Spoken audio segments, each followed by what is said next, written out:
السلام عليكم ورحمة الله وبركاته.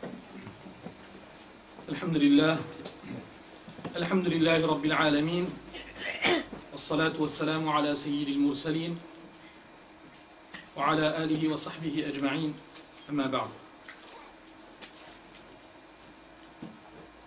Mes frères et sœurs, commençons tout d'abord par remercier Allah subhanahu wa ta'ala, le très clément, le tout miséricordieux, qui nous a donné cette opportunité de nous réunir aujourd'hui pour évoquer sa parole, pour traiter les enseignements du prophète alayhi salatu wassalam. Avant même d'aborder le thème qui m'a été confié, je voudrais juste commencer par une histoire.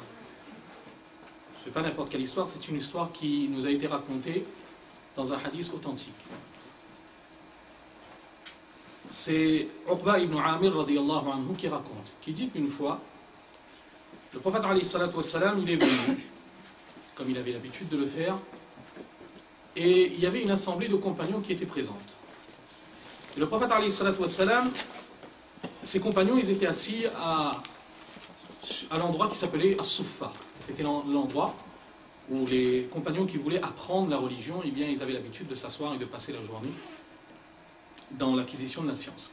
Donc le prophète alayhi salatu wassalam, il est venu, en sortant de chez lui, il est venu à la rencontre des compagnons qui se trouvaient à Suffa. Et là, le prophète alayhi salatu wassalam, il leur pose une question. Parce que ça aussi, c'était la méthode du prophète alayhi salatu wassalam, c'est l'enseignement par l'intermédiaire de l'interrogation. Le prophète sallallahu alayhi wa sallam, il leur pose une question, il leur demande que est-ce que ça intéresserait l'un de vous que le matin, il se rende à Bouthan ou bien Aqiq. Bouthan, Aqiq, c'était le nom de deux endroits qui se trouvaient juste en dehors de la ville de Médine, et généralement, il y avait des marchés de chameaux, où on s'échangeait les chameaux à ces endroits-là.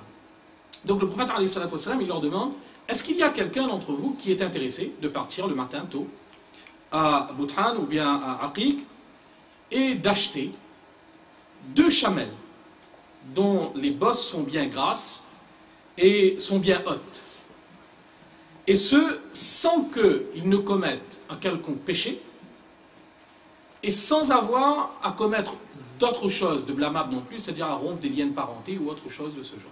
C'est-à-dire que sans commettre quoi que ce soit de mal, il a une opportunité d'acquérir 2 belles chamelles.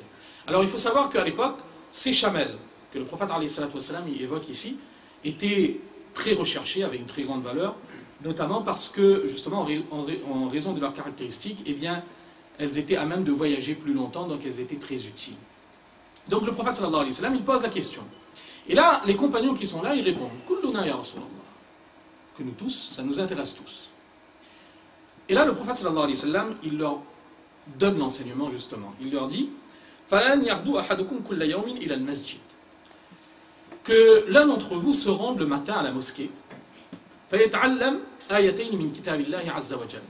et qu'il consacre du temps à apprendre 2 versets du livre de Dieu Azza wa Jal, eh bien c'est meilleur pour lui que ces 2 chamelles à propos desquelles j'ai parlé tout à l'heure. Et ensuite le prophète sallallahu alayhi wa sallam, il dit et s'il apprend 3 versets, c'est meilleur pour lui que 3 chamelles, et ainsi de suite. Et là, le prophète sallallahu alayhi wa sallam, qu'est-ce qu'il leur montre? Eh bien, il leur montre tout simplement que, par rapport aux valeurs qu'ils avaient, les valeurs de référence qu'ils avaient concernant l'utilité des choses de la vie, eh bien, le prophète sallallahu alayhi wa sallam leur montre que l'apprentissage du Coran est quelque chose de beaucoup plus bénéfique par rapport à ces biens matériels, à ces choses de ce monde. Si j'ai tenu à raconter cette histoire en introduction, c'est pour une raison simple, c'est que justement, dans l'heure qui suit, Inch'Allah, nous allons passer un peu de temps, nous allons essayer de passer un peu de temps à rappeler ce que nos savants, ce que les ulama, les mufassiroun, les commentateurs du Coran, ils ont écrit, ils ont pu dire par rapport à un passage du Coran. Et donc ça va être pour nous une opportunité de donner du temps pour apprendre. Parce que l'apprentissage, ce n'est pas seulement la mémorisation. L'apprentissage, c'est aussi, comme nous allons le voir tout à l'heure, comprendre ce qu'Allah il veut de nous à travers le Coran. Et bien justement, dans l'heure qui suit, Inch'Allah, nous aurons l'occasion de voir un peu, d'essayer de comprendre un peu plus un passage du Coran. Et donc, c'est pour ça qu'avant que nous commencions, il était important de rappeler le mérite que renferme cette action. Et bien évidemment, vous le savez autant que moi, le mérite va dépendre de la sincérité. Donc, corrigeons nos intentions, faisons en sorte que, Inch'Allah, le temps que nous allons consacrer, eh bien, il sera consacré pour Allah subhanahu wa ta'ala, pour essayer de comprendre un peu mieux sa parole, pour que, Inch'Allah, par la suite, nous essayions de mettre en pratique le peu que nous aurons rappelé durant l'heure qui vient, Inch'Allah.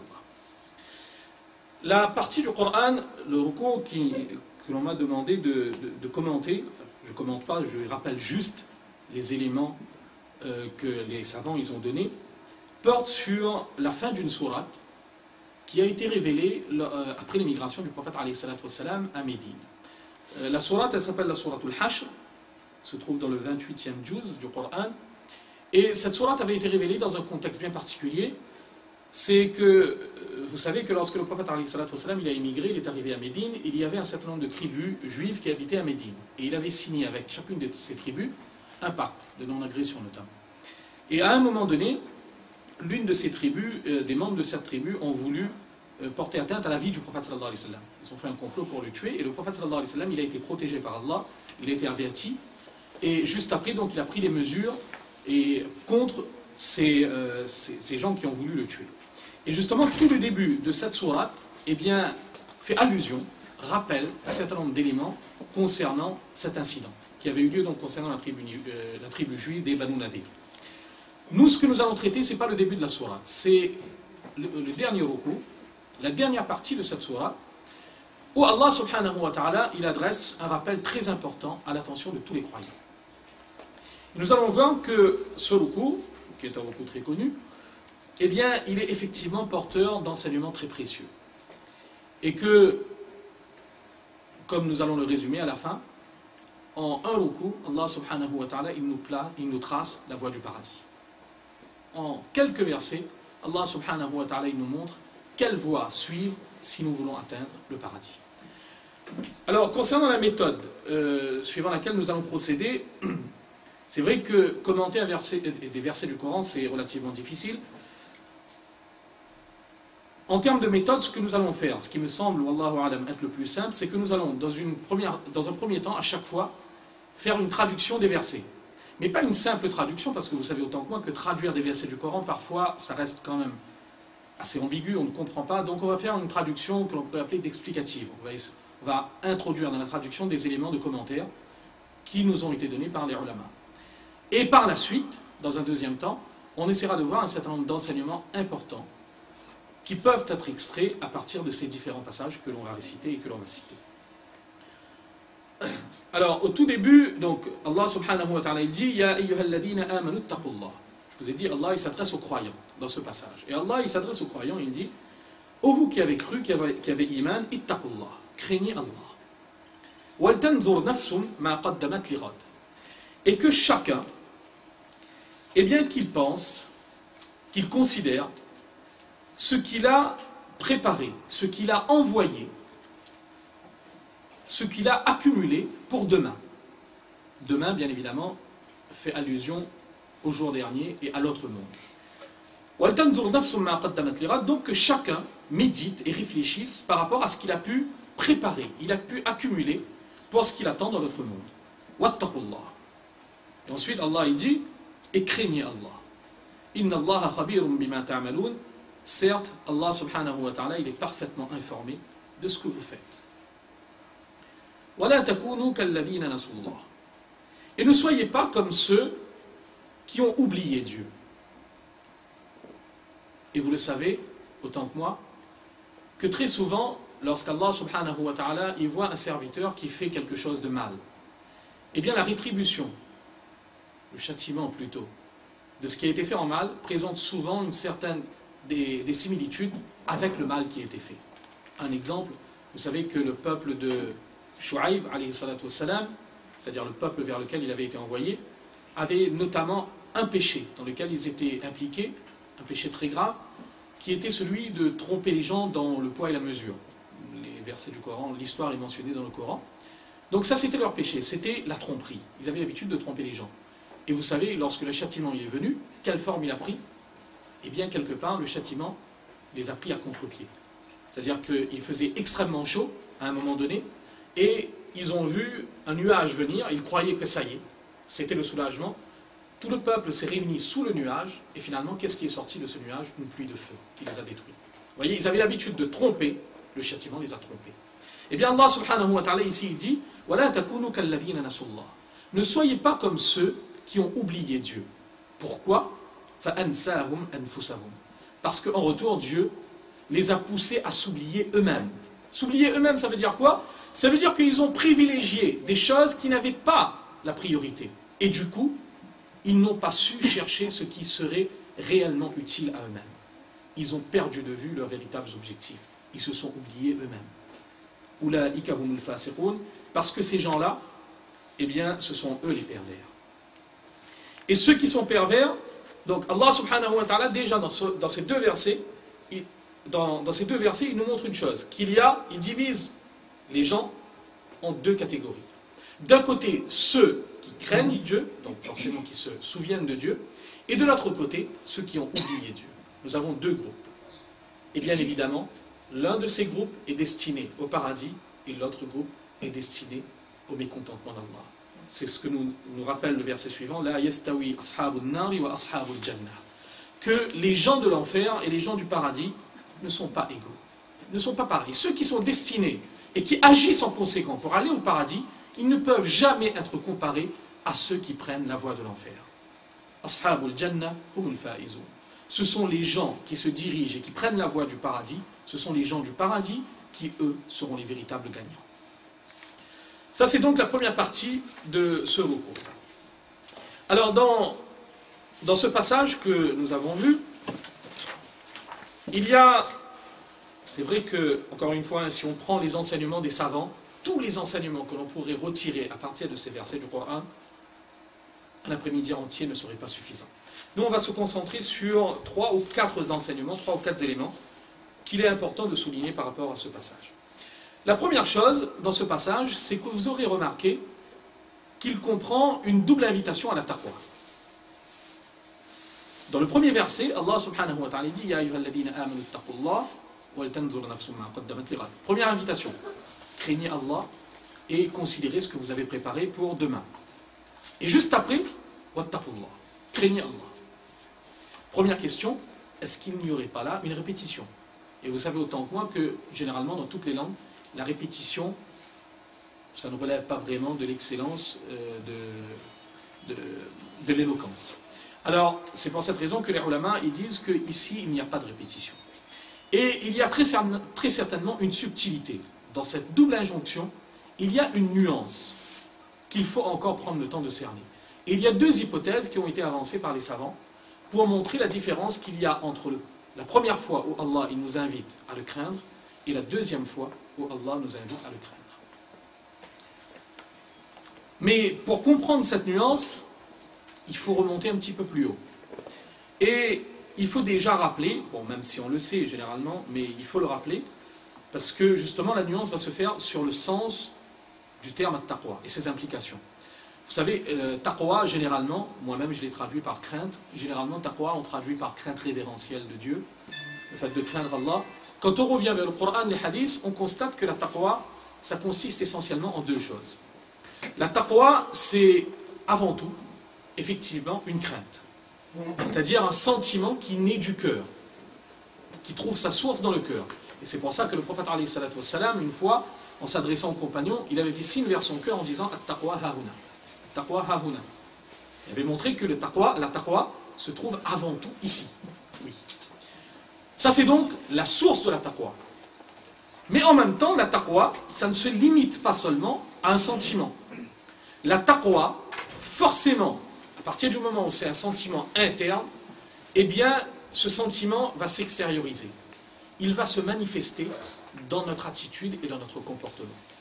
Et donc ça c'est la deuxième dimension de la taqwa, c'est que la taqwa, lorsqu'on l'aura adoptée, eh bien elle induira un certain comportement de la part de la personne qui affirme avoir adopté la taqwa. Parce que effectivement, et ça c'est un point très important, c'est qu'on ne peut jamais séparer le sentiment du comportement.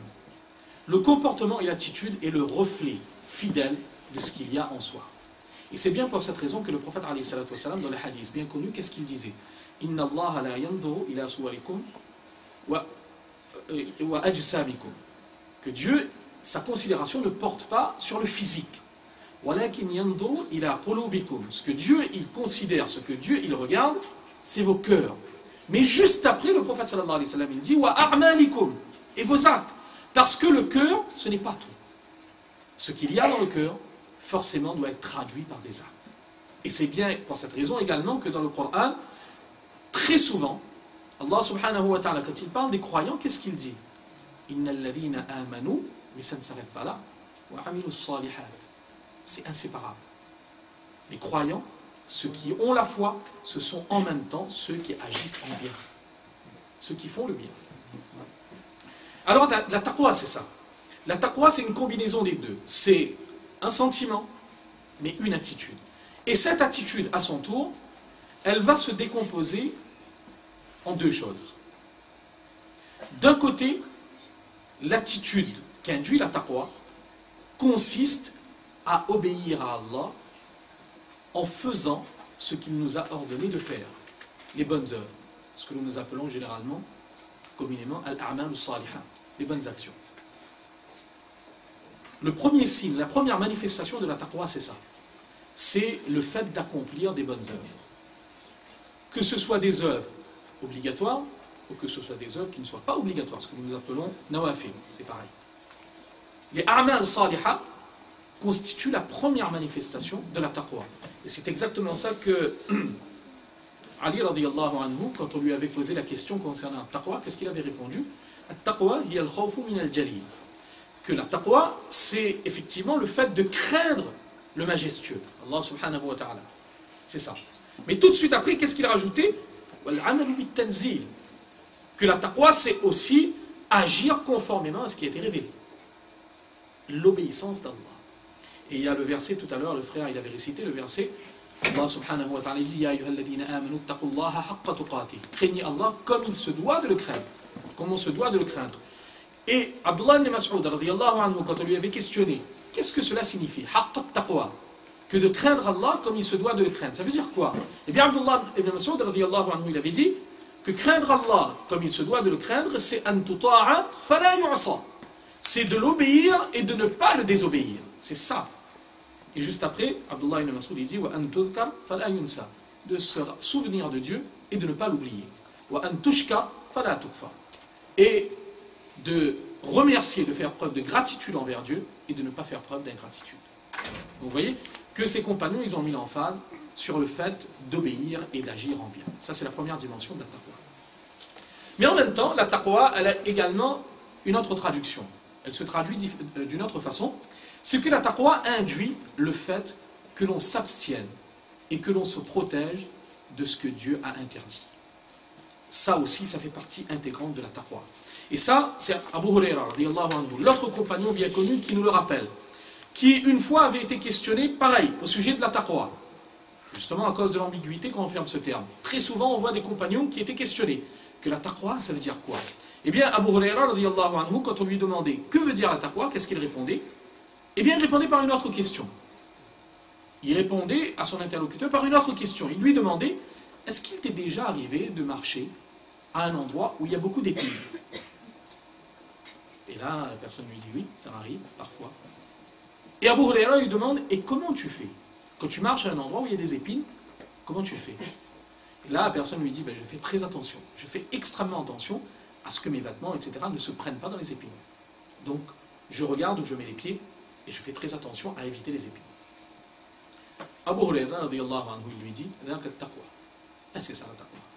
Ça veut dire que tu vis en faisant extrêmement attention à ne pas te prendre dans les épines de la voie. Et les épines, c'est quoi? Ce sont justement les péchés qui nous arrachent du droit chemin.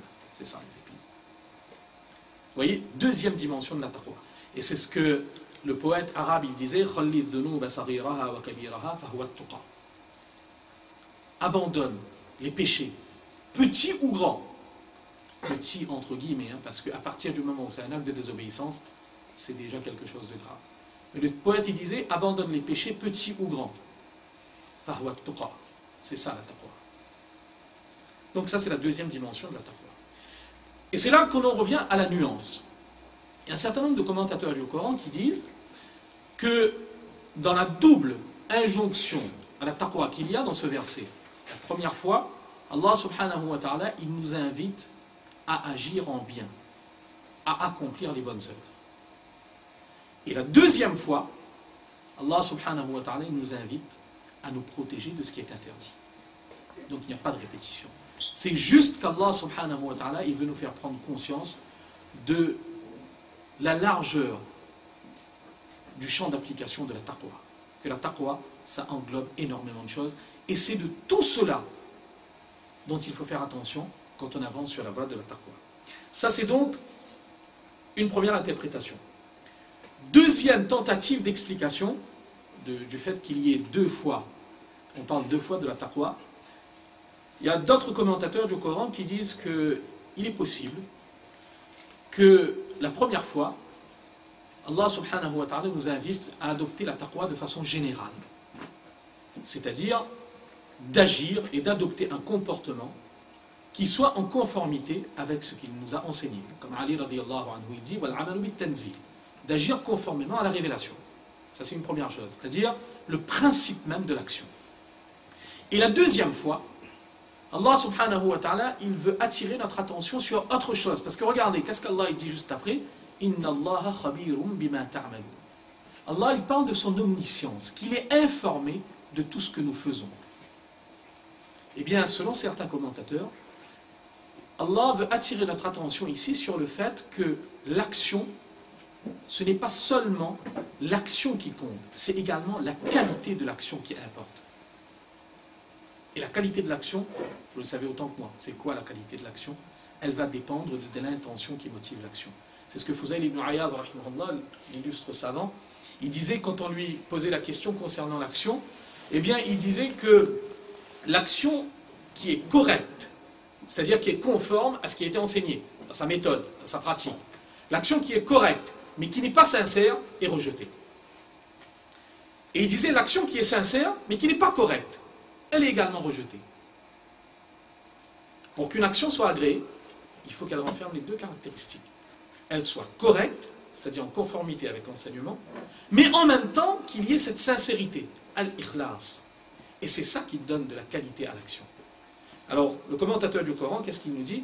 Il nous dit que la deuxième fois, lorsqu'Allah il nous rappelle son omniscience, c'est pour nous faire prendre conscience qu'en agissant, nous devrions toujours garder à l'esprit aussi le fait que nous devons travailler notre cœur et faire en sorte que les actions que nous faisons soient produites avec sincérité.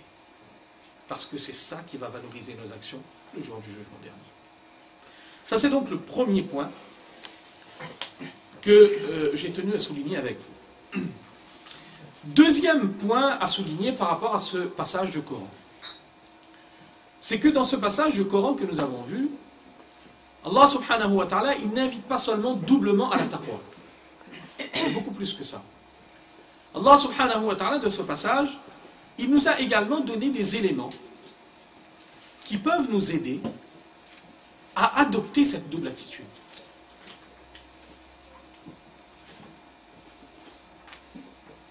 Si on considère que la première fois, Allah subhanahu wa ta'ala, qu'est-ce qu'il dit? Ya ayyuhalladhina amanu ittaqullah wal tanzur nafsum ma qaddamat lighad.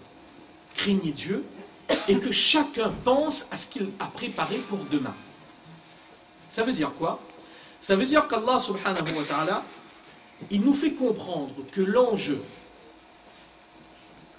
pour pouvoir agir en bien, il faut toujours garder à l'esprit l'enjeu que représentent ces actions pour notre devenir.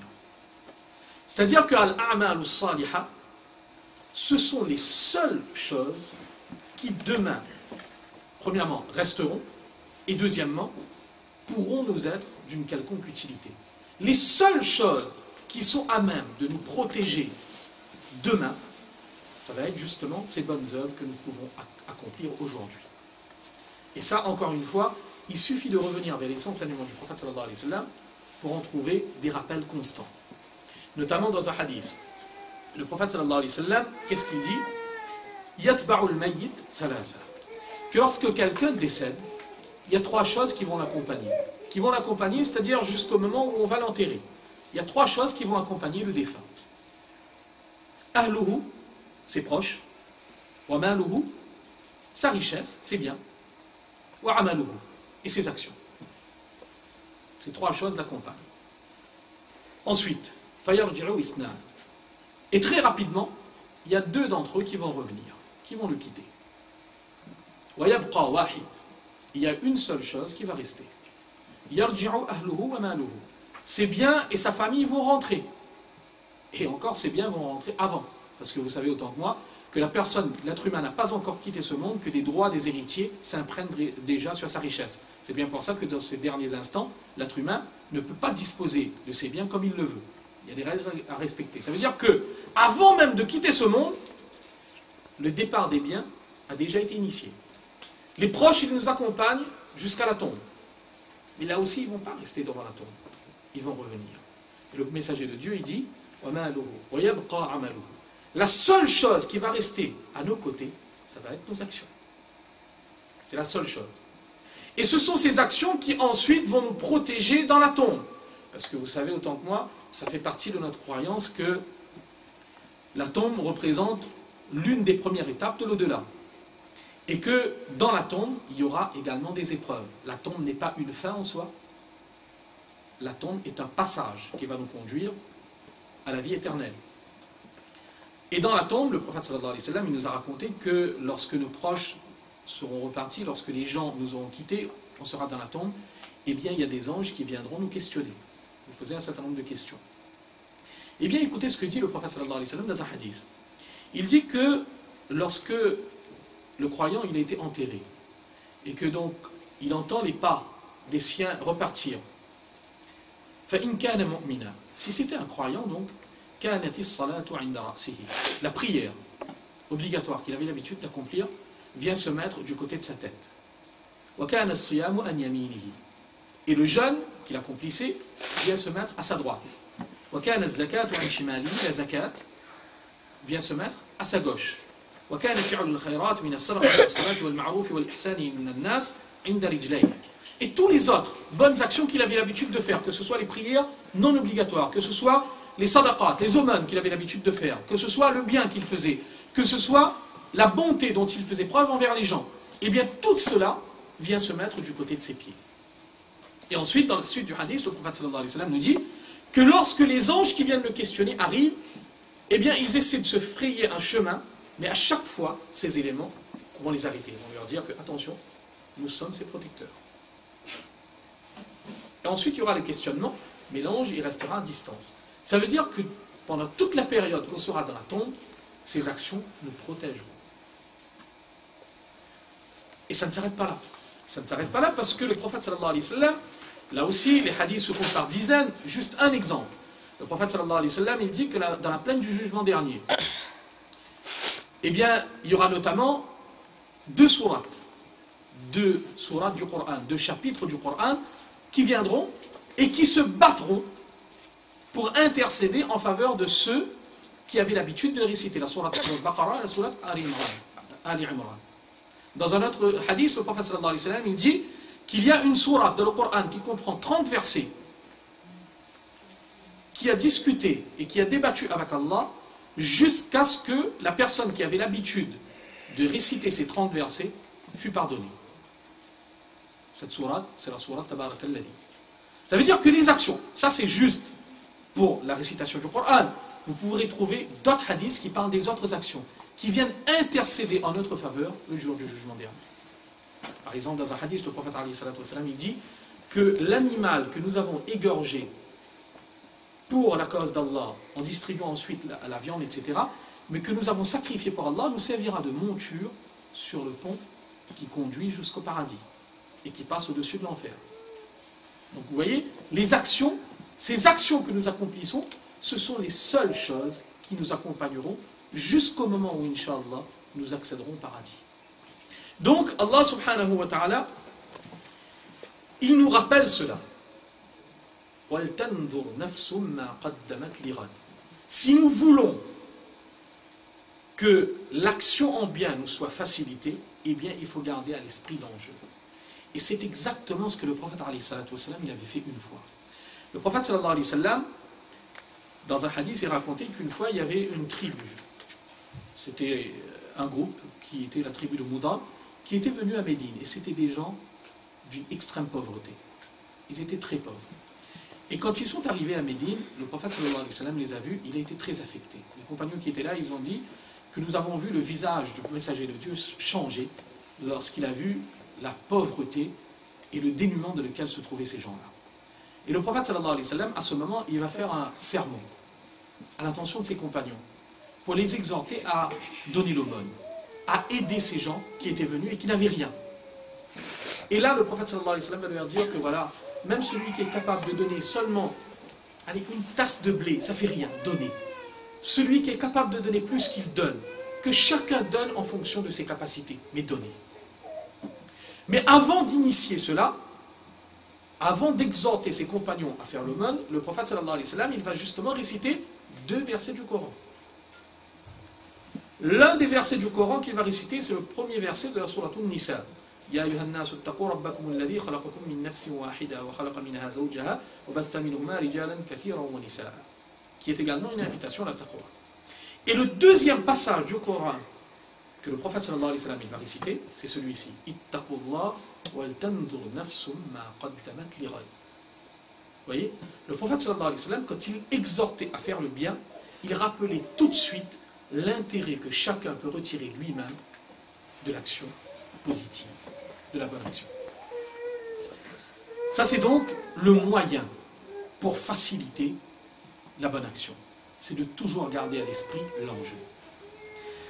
Et ensuite, deuxième, taqwa, ittaqullah. Excusez-moi, vous pouvez traduire les versets, s'il vous plaît. Le verset que j'ai... Oui, ok. Le verset de la sourate An-Nisa, Ya ayyuhan nasu ittaqu rabbakum. Oh les gens, craignez votre Seigneur. Alladhi khalaqakum min nafsin wahida, qui vous a créé d'une même personne, d'un seul être. Wa khalaqa minha zawjaha, et qui a créé sa conjointe à partir de lui-même. Dieu fait allusion à Adam alayhi salam et Hawa alayhi salam.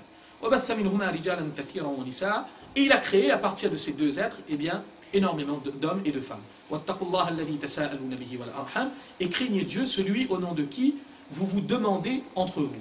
C'est-à-dire que là, il est fait allusion à une pratique qui était commune chez les Arabes de l'époque, qu'à chaque fois, lorsqu'ils avaient à se demander, par exemple, le créancier venait voir son débiteur pour lui demander l'acquittement de sa dette, eh bien, il demandait au nom de Dieu. Donc, Dieu, il nous ordonne de demander, de craindre ce Seigneur au nom de qui on demande. Et ensuite, wal arham, et craignez également les liens de parenté. Inna Allah kana alaykum raqiba, Dieu, il vous surveille, il est gardien au-dessus de vous. Donc le prophète sallallahu alayhi wa sallam, il récitait ce verset et il récitait également ce verset que nous sommes en train de commenter. Justement pour nous rappeler, avant même d'exhorter à accomplir le bien.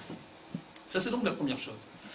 Deuxième chose maintenant, le deuxième ittaqullah, nous avons vu qu'il y a certains commentateurs du Coran qui disent qu'il est possible donc que ce soit pour nous exhorter à nous protéger du mal. D'accord ? Et là aussi, si on retient cette interprétation, eh bien, ce qu'il y a juste après constitue effectivement un moyen pour nous aider à nous protéger du mal. Parce que juste après, qu'est-ce qu'il est dit ? Inna Allah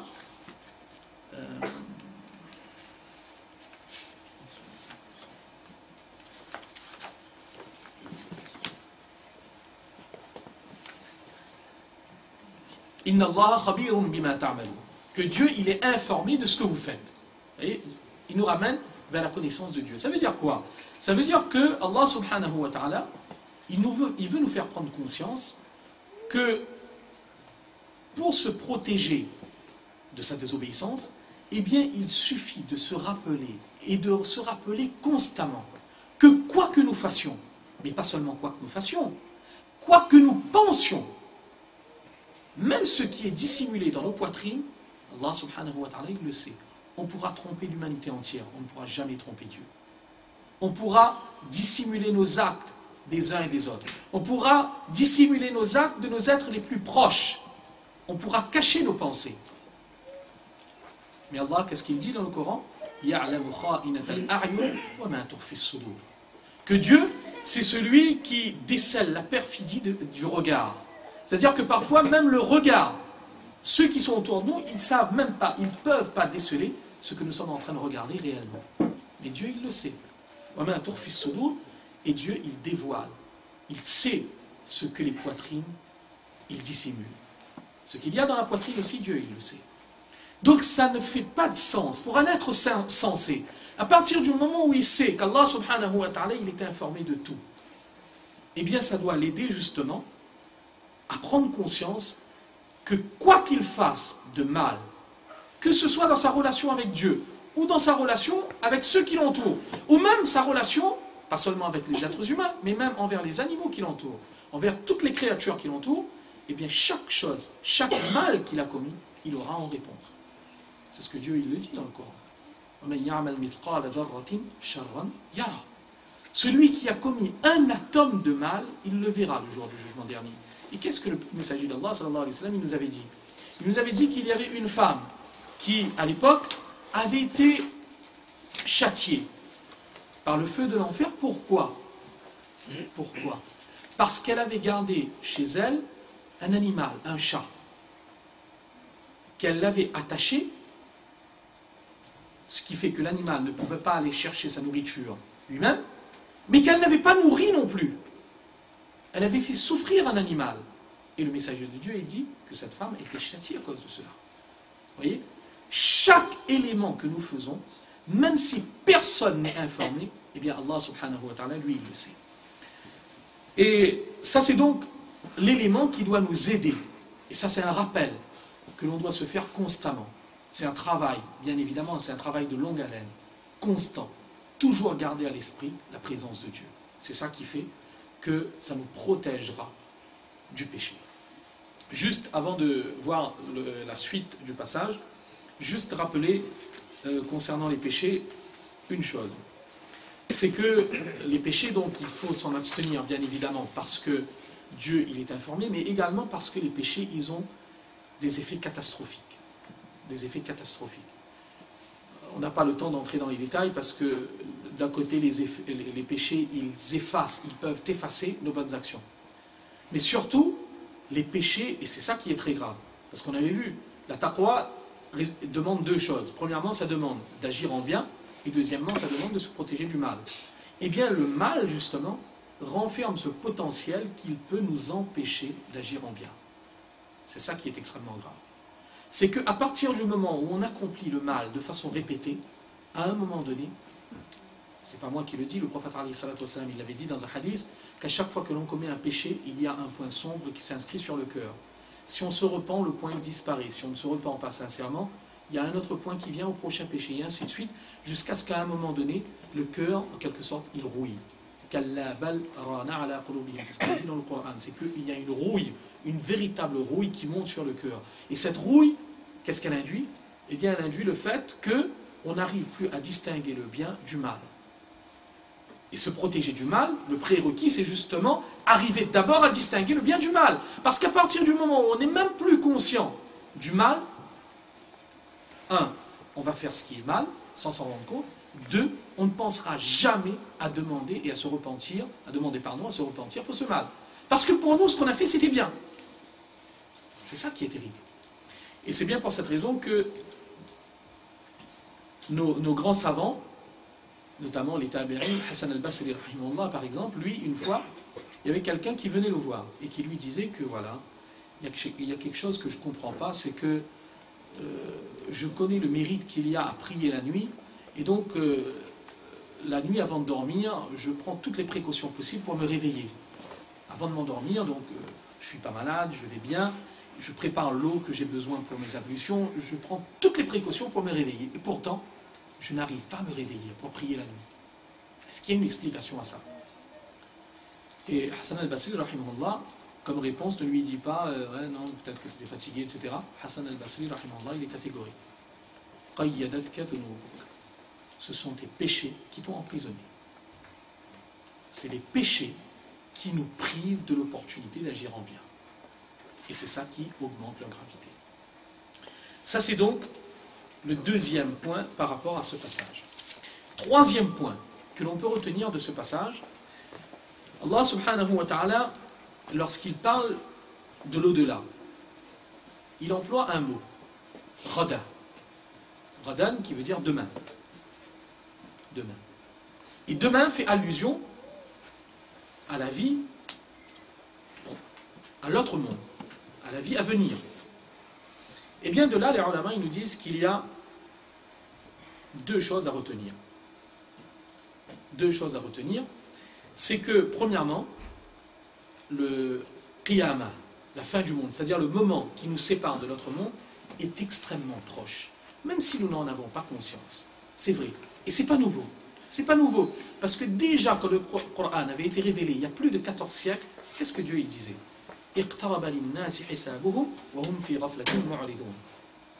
Que le moment du jugement des gens s'est approché, est devenu proche. Mais ils sont dans leur insouciance, ils sont en train de se perdre. Et pourtant, Allah subhanahu wa ta'ala, il affirme que le jugement est proche. Dans une autre sourate, Allah il dit que l'heure s'est rapprochée. Et le signe de la proximité de l'heure, c'est quoi? C'est que la lune s'est fendue.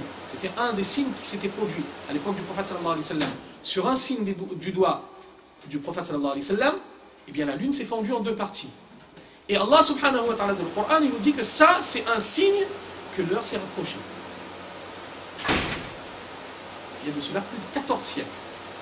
Imaginez, nous, la proximité, notre proximité par rapport à la fin des temps. Et même, avant même de chercher la fin des temps, les ulama, qu'est-ce qu'ils nous disent?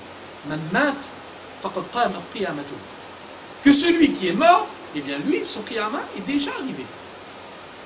Et ça, c'est un événement beaucoup plus proche encore. Même si on pourra toujours dire, oui, non, mais le qiyamah, même si les signes se succèdent les uns les autres devant nous, ils sont en train de se réaliser les uns les autres. Mais on pourra toujours dire, non, mais il y a encore du temps, etc. Mais la mort, elle peut survenir à n'importe quel moment. Les savants nous disent,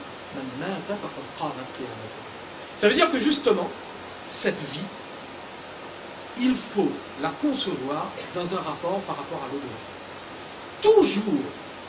Toujours relativiser la durée de la vie présente par rapport à l'au-delà. Et ça, c'est un enseignement de ce passage. C'est qu'on doit regarder ce que l'on a préparé pour demain. Demain, ça veut dire ce qui arrivera très bientôt. Donc, ne sombrons pas dans l'insouciance. Ne remettons pas à plus tard ce que nous avons à faire maintenant, nous disant que oui, on aura toujours le temps. Non, parce que ça arrivera demain. Relativiser le temps. Ça, c'est une chose. Et deuxièmement, ça veut dire aussi en même temps que autant la durée de notre vie présente et de la vie, l'existence à venir doit être relativisée l'un par rapport à l'autre, autant, eh bien, ce que nous pouvons connaître dans ce monde comme condition doit également être relativisé par rapport à ce qui nous attend dans notre monde. Je m'explique. Et pour m'expliquer, il n'y a pas besoin d'un grand schéma, il suffit de citer un hadith. Le prophète sallallahu alayhi wa sallam, il raconte. Il dit qu'après le jugement dernier,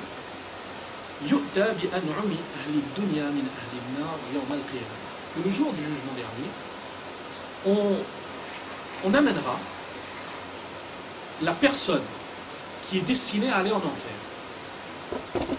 mais qui a été celle qui a connu le plus de bienfaits dans ce monde, qui a joui du plus de bienfaits dans ce monde. Et ça, c'est pas moi qui le dis, c'est le prophète alayhi salatu wa sallam qui dit que ce sera la personne qui aura eu le plus de bienfaits. Tout ce qu'elle aura pu désirer dans ce monde, elle l'aura eu. Et le jour du jugement dernier, on l'amènera. On la plongera un instant dans le feu de l'enfer. Un instant. Et ensuite, on lui posera la question. Yabna Adam, ô être humain, est-ce qu'il t'est déjà arrivé de connaître le bien? Est-ce que tu as déjà eu un bienfait quelconque auparavant? Et là, il répondra. Et à ce moment-là, il ne va pas mentir. n'y a plus d'intérêt de mentir. Il va donner une réponse qui pour lui représente la réalité, ce qu'il pense réellement. Et qu'est-ce qu'il dira? La wallah, ya Rab, jamais, par mon Seigneur, oh mon Seigneur, jamais. C'est-à-dire que à ce moment-là, il va remettre en question tout ce qu'il a pu vivre dans ce monde. Pourquoi? Parce qu'il aura été seulement plongé une fois en enfer. Et l'inverse va se produire. Le prophète sallallahu alayhi wa sallam, dans le même hadith, il dit qu'on amènera la personne qui aura le plus souffert dans ce monde. Et là aussi, ce n'est pas notre appréciation, c'est l'appréciation du prophète alayhi wa sallam, qui dit que de toute l'histoire de l'humanité, l'homme qui aura le plus souffert, qui n'aura jamais connu le bien, on le fera passer une fois au paradis, seulement une fois, un instant. On lui posera la même question.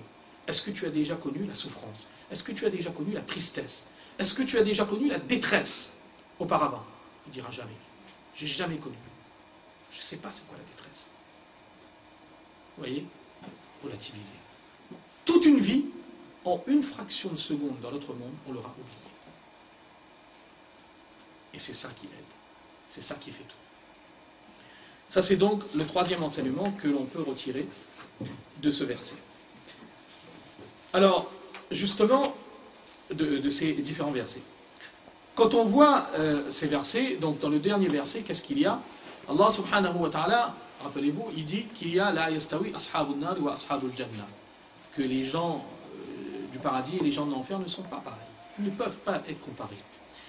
Et donc forcément, l'enjeu qui se pose sur nous, Allah il dit, ce sont les gens du paradis qui sont les gagnants. Donc nous, forcément, le message pour nous, c'est que nous devons faire de notre mieux pour faire partie de cette catégorie, les gens du paradis. Et pour faire partie de cette catégorie, le prophète alayhi salatu wassalam, il nous avait donné également la clé.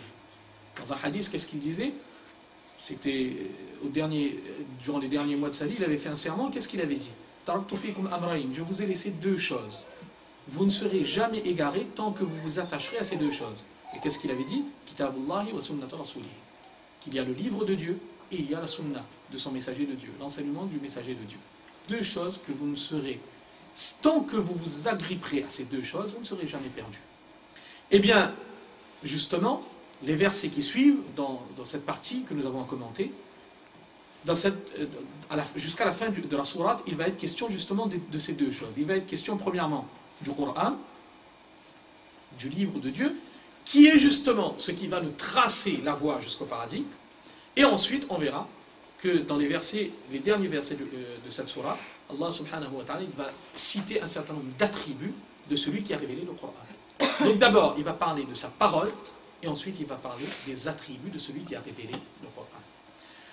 Donc le verset suivant, Allah subhanahu wa ta'ala, il dit لَوْ أَنزَلْنَا هَذَا الْقُرْآنَ عَلَى جَبَلٍ, que si nous avions fait descendre ce Coran sur une montagne, لَرَأَيْتَهُ خَاشِعًا مُتَصَدِّعًا, pas n'importe quelle montagne, c'est-à-dire une montagne à qui on aurait donné la faculté de comprendre le message du Coran. Eh bien, qu'est-ce qui se serait passé? لَرَأَيْتَهُ خَاشِعًا مُتَصَدِّعًا, tu aurais vu cette montagne s'affaisser et se fendre, se briser, min khashyatillah, par crainte de Dieu. Ça veut dire que si une montagne recevait la faculté de comprendre le message du Coran, eh bien cette montagne, elle serait complètement réduite à néant par la crainte d'Allah en entendant le Coran. Ensuite, qu'Allah dit, وَتِلْكَ الْأَمْثَالُ نَضْرِبُهَا لِلنَّاسِ, ce sont là des exemples que nous offrons aux gens, لَعَلَّهُمْ يَتَفَكَّرُونَ, pour les amener à réfléchir.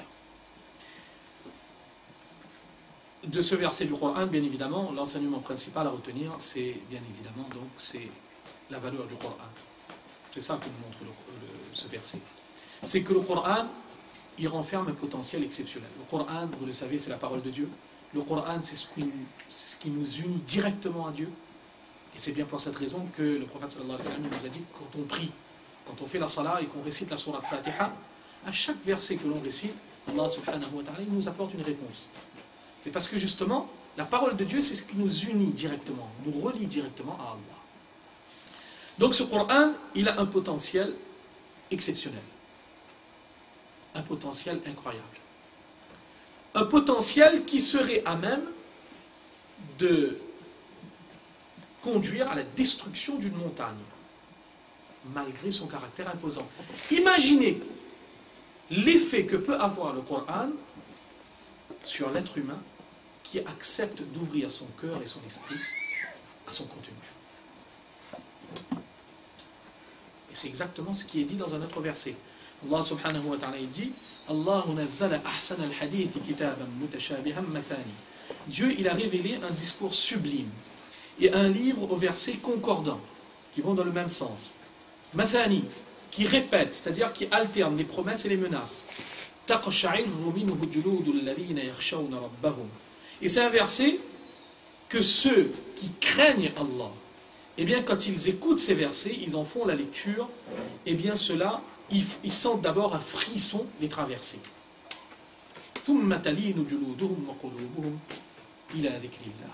Et ensuite, en écoutant ce Coran, eh bien leur cœur et leur peau s'adoucit. Le Coran ne laisse pas insensible. Le Coran ne laisse pas insensible. Et cela n'est pas réservé aux croyants. Ce n'est pas réservé aux musulmans.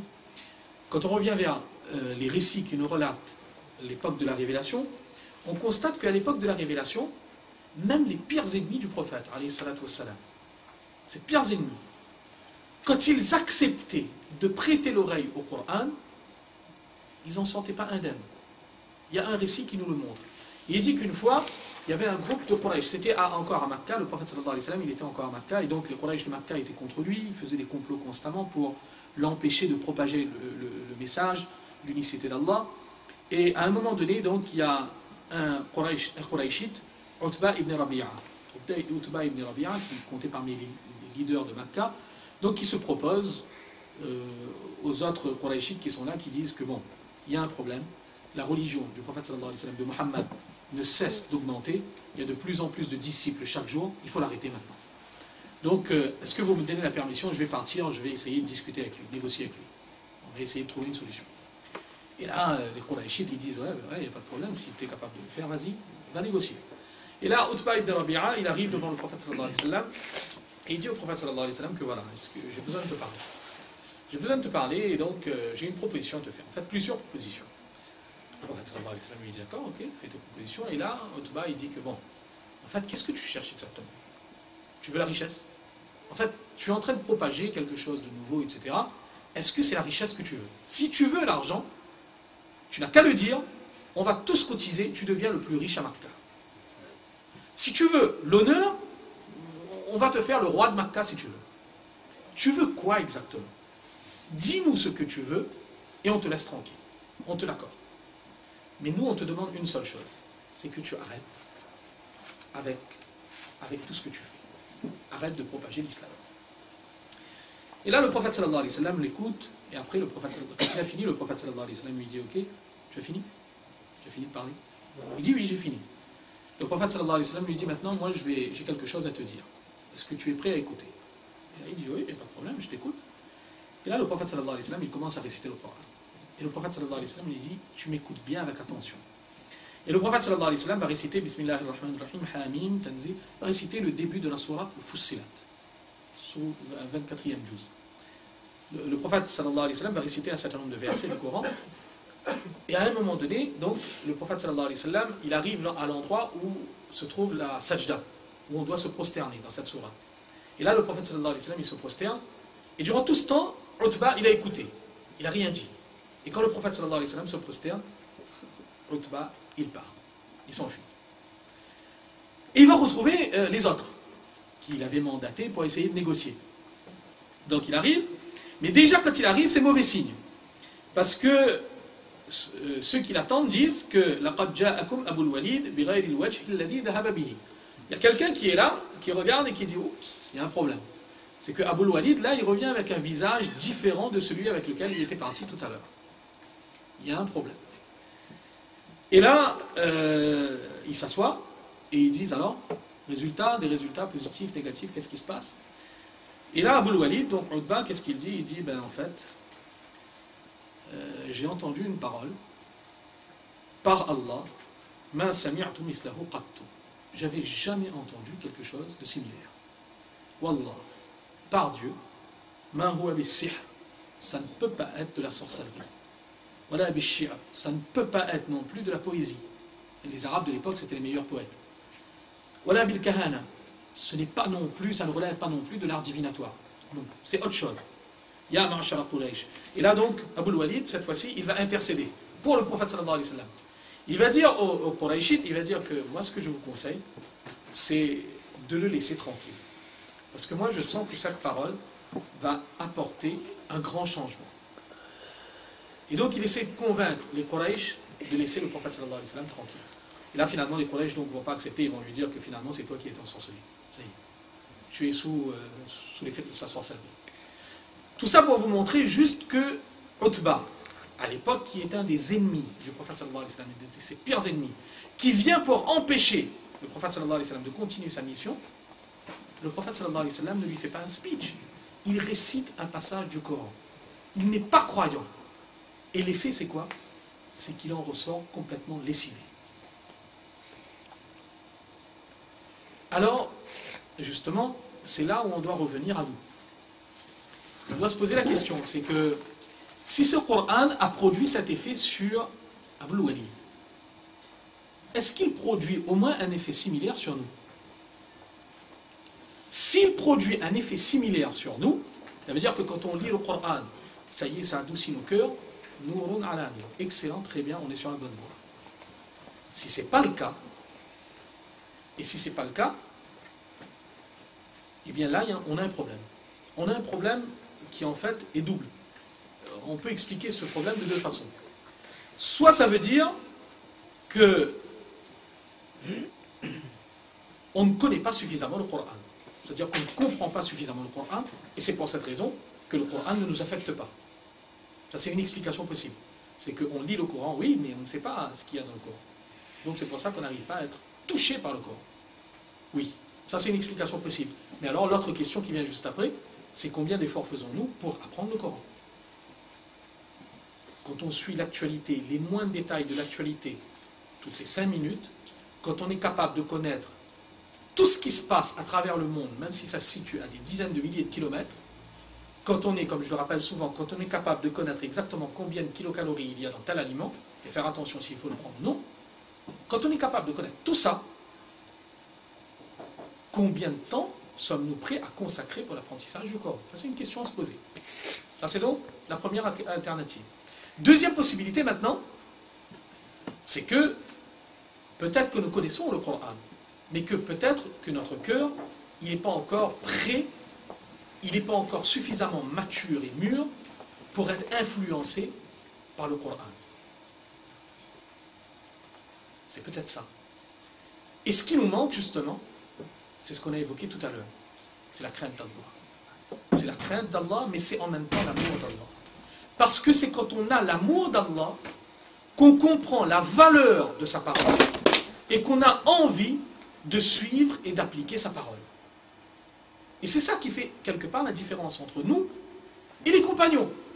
Un récit, un seul récit, un exemple. Vous savez, il y a un verset du Coran qui dit, Lan tanalu al-birra hatta tunfiqu ma tuhibbun.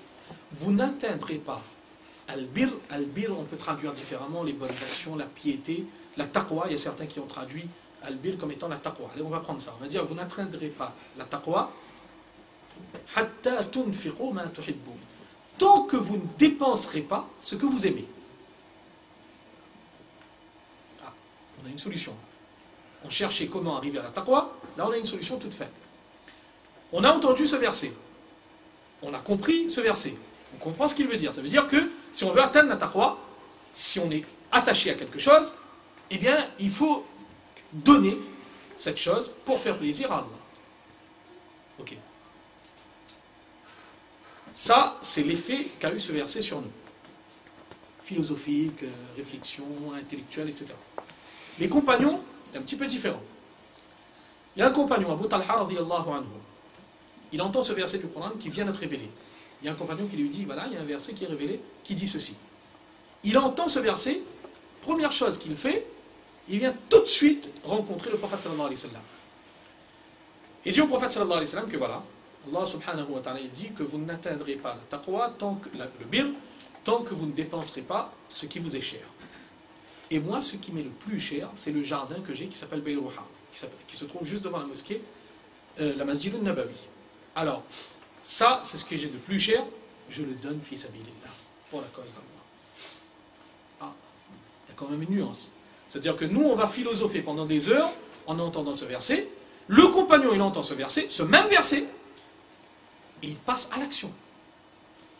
Passe à l'action. Il se sépare de ce qu'il a de plus cher. Vous voyez? C'est la même parole. On a compris la même chose. Mais ce qui manque, c'est probablement le degré d'amour pour Allah. Et justement, pour aimer Allah, eh bien avant tout, il y a un prérequis, c'est connaître Allah. Et c'est là-dessus que l'on va conclure avec les derniers versets. Parce que justement, la suite, les derniers versets de cette sourate, justement, nous donnent un certain nombre d'attributs d'Allah. Ce ne sont pas les seuls attributs. Mais il y a un certain nombre d'attributs d'Allah qui nous permettent de mieux connaître Allah. Et c'est à partir du moment où on aura appris à connaître Allah que forcément l'amour d'Allah, mais aussi la crainte d'Allah se développera dans nos cœurs. Allah subhanahu wa ta'ala dit, Allah subhanahu wa ta'ala dit, Huwa Allahu alladhi la ilaha illahu. C'est lui Dieu, en dehors de lui, il n'y a point de divinité. Première chose, l'unicité de Dieu, la base de tout, tawhid. C'est-à-dire que Allah subhanahu wa ta'ala, c'est le seul à qui on doit avouer une quelconque expression d'adoration. Quelle que soit la forme, par la parole. Les invocations, on ne peut pas les adresser à autre qu'Allah. C'est exclusif à Allah. Les actions, on ne peut pas se prosterner devant autre qu'Allah.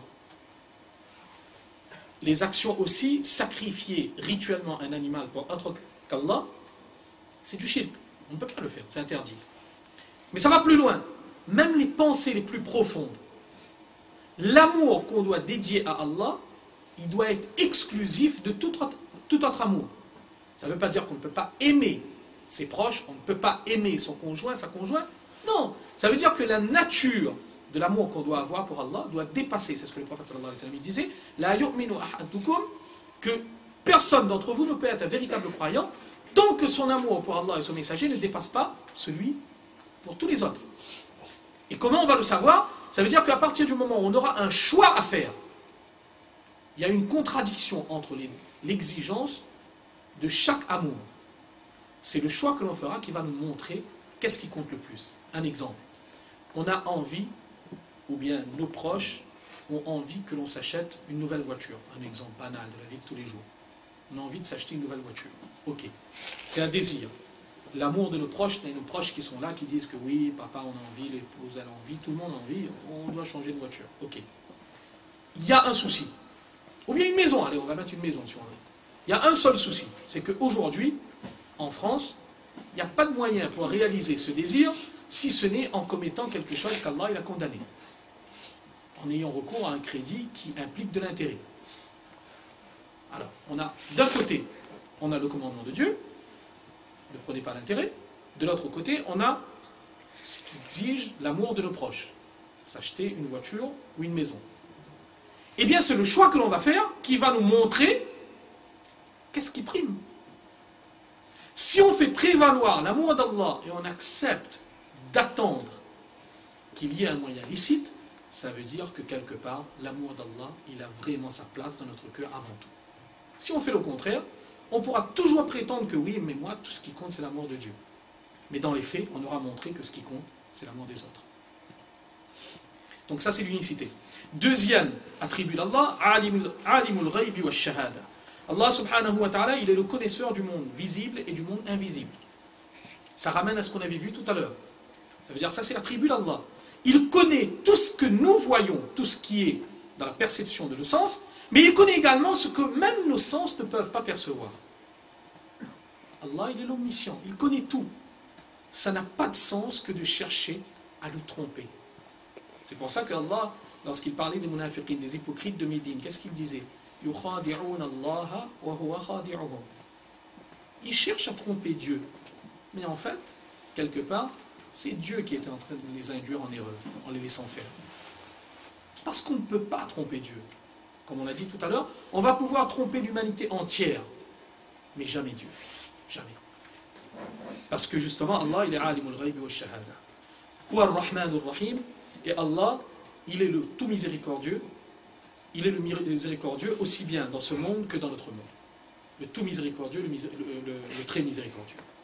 Donc, et concernant la miséricorde, ça doit induire en nous, eh bien, un espoir que nous devons placer en Allah. Et c'est ça aussi qui nous caractérise de certains autres, qui fait que nous, quand on nous parle de la crainte d'Allah, ça ne doit pas être de la crainte pure. Ça doit être une crainte qui s'accompagne de l'espoir. C'est ce que le prophète sallallahu alayhi wa sallam nous a enseigné.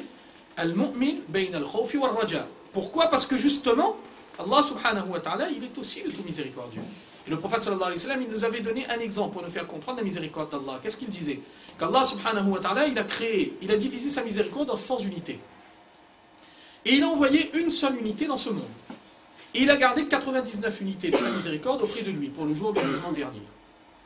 Et l'unique unité qu'Allah a envoyée dans ce monde, de sa miséricorde, c'est à cause de cette unité que toutes les créatures qui ont existé depuis le début de la création jusqu'à la fin des temps, l'amour qui les unit, l'attachement qu'il y a, le prophète sallallahu alayhi wa sallam, dans le hadith, il dit même, entre les animaux, l'attachement qu'il y a entre une bête sauvage et son petit, même cet attachement découle de la miséricorde qu'Allah a fait descendre de ce monde. Ça veut dire que tout l'amour qu'il y a pu y avoir depuis la création et qui pourra se manifester jusqu'à la fin des temps entre les êtres humains, entre les animaux, tout ça, ça ne représente qu'une unité de la miséricorde et de la bonté de l'amour d'Allah.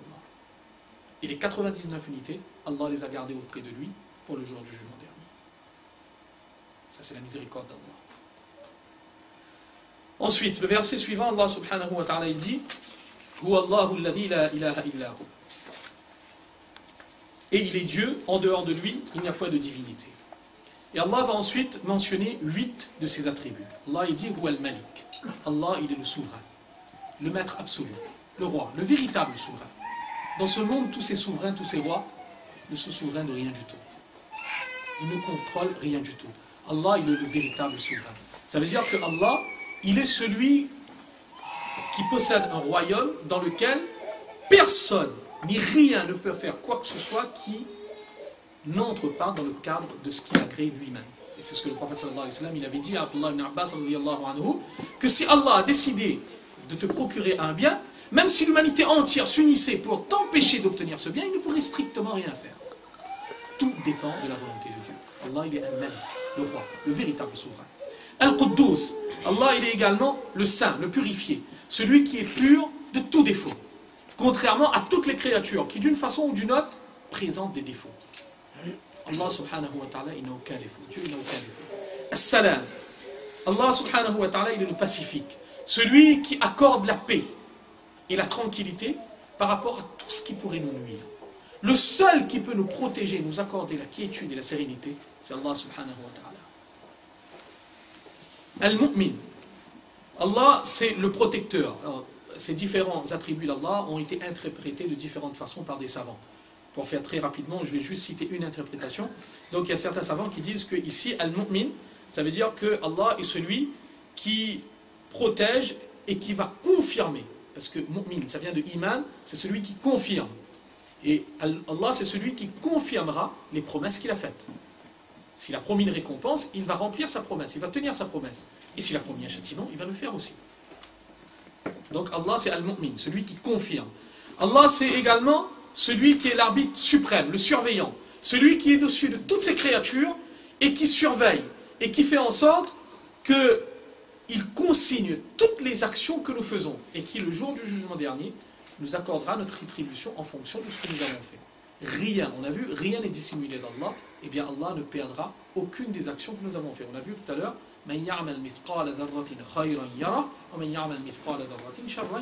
celui qui fait un atome de bien ou de mal, il le verra. Ensuite, Allah il dit Al-Aziz. Allah, il est le puissant. Celui donc qui est tel que personne ne peut se passer de lui. Non seulement Allah, il est celui qui se passe de tout, il a besoin de personne, mais au contraire, personne ne peut se passer d'Allah. Allah, il possède donc cette puissance Al-Izza. Allah, il est Al-Aziz. Allah, il est Al-Jabbar, celui qui est irrésistible. C'est-à-dire qu'il a une force, une puissance telle qu'il peut contraindre quiconque et qui que ce soit. Personne, comme on l'a dit tout à l'heure, personne ne peut aller à l'encontre de sa volonté. Al-Mutakabbir, et Allah subhanahu wa ta'ala, il est également le superbe, c'est-à-dire celui qui vraiment possède le kibr, la grandeur, la véritable grandeur. Nous ne sommes rien. C'est pour ça que le kibr, le takabbur, l'orgueil a été condamné si sévèrement, parce que ça, c'est une spécificité d'Allah. Allah est le seul qui possède réellement la grandeur. Al-Mutakabbir, subhanallah ya'amma yushrikun, pureté, il est au-dessus de tout ce qu'on peut lui associer. Et enfin, dernier verset, Wallahul khaliqul bari'ul musawwir. Allah subhanahu wa ta'ala, il mentionne 3 autres attributs qui sont très proches. Allah, il est le créateur. Donc celui qui a donné l'existence à tout ce que nous voyons et même ce que nous ne voyons pas. Al-Bari, il est également le novateur, celui qui a créé à partir de rien. Le sens de Al-Bari, c'est ça. C'est-à-dire, contrairement à l'être humain qui, pour produire quelque chose, a besoin d'une matière première, a besoin d'éléments, Allah, c'est celui qui a créé à partir du néant. Al-Musawwir est celui qui donne forme. C'est celui qui donne de multiples formes. Regardez, Allah subhanahu wa ta'ala, à partir des mêmes éléments de base, il a créé une infinité de visages, une infinité de formes dans l'humanité que l'être humain, il peut difficilement concevoir, imaginer, n'en parlons pas, reproduire. Ça, c'est la puissance d'Allah subhanahu wa ta'ala, qui, avec les mêmes éléments, Allah peut donner toutes ses formes. Allah, il est al-Musawwir. Lahu al-asma'ul husna, Allah, il possède les plus beaux noms. Yusabbihu lahu ma fi as-samawati wal ard. Tout ce qui est dans les cieux et sur la terre célèbre sa gloire, c'est-à-dire la gloire d'Allah. Wa huwa al-azizul hakim. Il est tout puissant, le sage, qu'Allah subhanahu wa ta'ala nous accorde l'opportunité de comprendre l'importance de sa parole, qu'Allah subhanahu wa ta'ala nous permette de développer en nous l'amour pour lui, et qu'Allah subhanahu wa ta'ala nous permette de suivre la voie des gens qui accéderont, Inch'Allah, le paradis. Wallahu a'lam.